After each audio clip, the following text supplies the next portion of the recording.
1 मई 2025 से शिवनाथ शुद्धिकरण का कार्य चल रहा था और यहाँ पर बड़ी संख्या में समाज के विभिन्न प्रतिनिधि, सामाजिक संगठन जाकर इसमें श्रमदान कर रहे थे। 1 मई से ये प्रतिदिन शुद्धिकरण कार्य का प्रारंभ किया गया था, मगर अब आज इसका नियमित रूप से शुद्धिकरण कार्य का अंतिम दिन था। अब प्रत्येक रविवार को यहाँ पर शिवना शुद्धिकरण का कार्य किया जाएगा।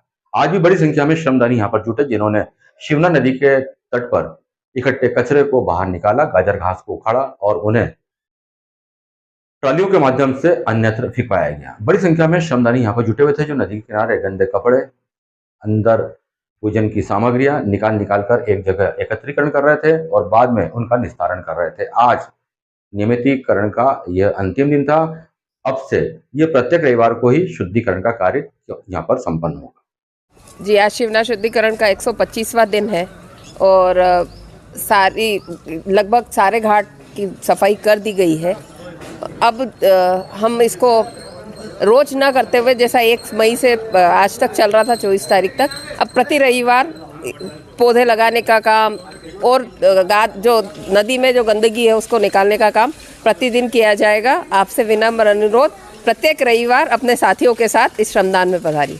अभी तक यहाँ पर जो कचरा निकाला उसमें क्या क्वांटिटी रही? इसमें जो कचरा निकाला गया है वो अधिकतर कचरा जो है वो धार्मिक है।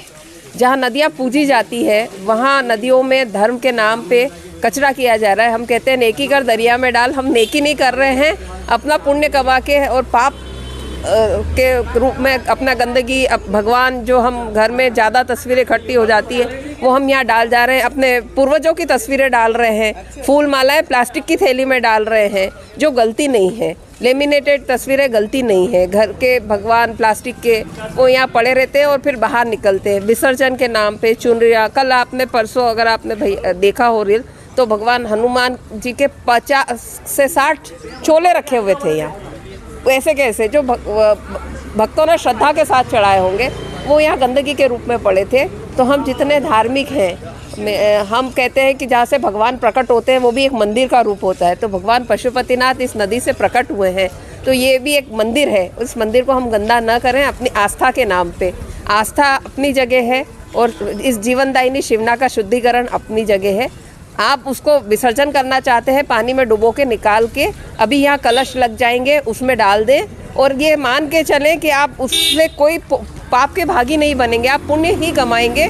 क्योंकि एक पर्यावरण का भी एक सर्कल है, जलीय जीवों की और पानी की हम सबको भी आवश्यकता है। हमारा शरीर भी 75% पानी से बना हुआ है। तो मेरा आप सबसे विनम्र अनुरोध, प्लास्टिक का उपयोग कम करें। अपने घर के गद्दी बिस्तर, कॉपी किताबें, बची हुई पत्रिकाएँ और ये धार्मिक सामग्री जो है उस नदी में न डालें। वो ख़त्म नहीं होती है, वो इसमें पड़ के सड़ती है और आप पाप के भागी बन रहे हैं। धन्यवाद।